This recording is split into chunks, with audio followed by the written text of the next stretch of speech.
Jeremiah is with us. He is in Jacksonville, North Carolina. Hi, Jeremiah. How are you? I'm doing well. How about yourself, Dave? Better than I deserve. What's up? All right. So to kind of tell you where I'm at right now, I'm 22 and currently serving in the military. Thank you for your I have a service. year. Oh, thank you. I have about a year left on my contract, and I'm planning on attending school next year once I get out using my GI Bill. Mm-hmm. I have about $1,000 saved up in an emergency fund, as well as 3 to 6 months of expenses, and Good. have no outstanding debt.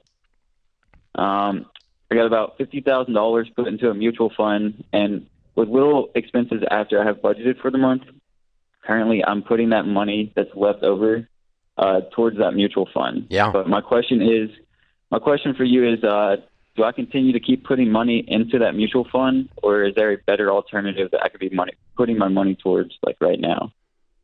I mean, for right now, Jeremiah, I mean, the mutual fund obviously it's a great place to be putting everything. We will say when you put money in the market, to know that there's going to be probably a 5-year gap there, just to know, because the markets will go up and down. So doing short-term savings, for instance, this is why we don't advise putting your emergency fund in a mutual fund, because you're like, hey, I need to get it to it quickly, and who knows what the market's going to do.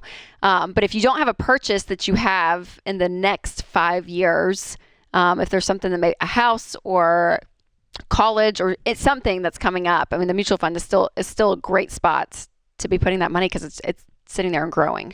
And it's a great Okay. insurance policy to say, okay, you've got the military, you got the GI benefit for tuition.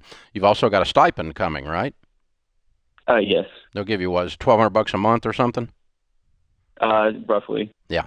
And so you've got that stipend coming, and if you don't manage to live off the stipend and the GI Bill doesn't cover everything, then you don't accidentally wander into a student loan debt.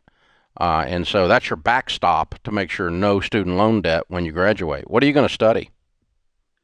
So I just something in business or finance. I haven't really picked a specific area yet, but that's the direction that I'm looking more to go to, Okay. towards my career. Well, you're wise beyond your years. You really have your act together. I mean, you got $50,000. You've served in the military. You're 22. You got a fully funded emergency fund and no debt. I take it, right?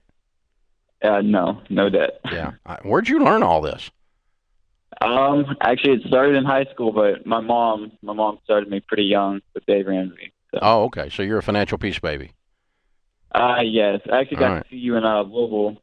So. Okay, when you were just a kid, just a little kiddo, just wet behind the ears. So you're something else, man. I'm proud of you. I know your mom is. That's very It's impressive. awesome. Very impressive. A lot of people wishes their 22-year-old sounded like you, and it's pretty impressive. Very well done. Yeah, you're gonna be in great shape, and just use that $50,000 as a backstop. If you don't touch it, which is the preference, right, and you get out, then Rachel's right. It will have sat there and grown for 5 years or 4 years, and you'll be able to use it for a great down payment on your first house. And that you're going to be in really, really good shape, because that 50 is probably going to be 75 or 80 by the time you get there. It's awesome. So very good stuff.